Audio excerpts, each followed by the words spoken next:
In order to do an advanced search, start on the SJSU library homepage. You'll find the OneSearch toolbar there. On the right-hand side of the toolbar, click on the link for Advanced Search. Once you do, a new tab will open up with the Advanced Search tool. You'll find that just like the basic search, you have the ability to search under San Jose State's collections, the Cal State collections, or articles and databases across the world. It will default to San Jose State just like the basic, unless you indicate otherwise. You also have the ability when you're inputting your searched items to indicate what type of field they may be in instead of just keyword.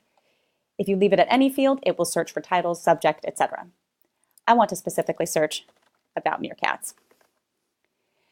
You also have the ability to add in specific lines to refine your search even more by adding in additional fields. Every time you do, Boolean indicators for and, or, and not will show up. You also have the ability to search for different types of materials. If we're searching in San Jose State's collections, I could search for articles available there, for AV material, books, etc. I want to leave it at all items. And for the publication date, you can either specify a date or find some of these fields here. Once you search, your information will pop up.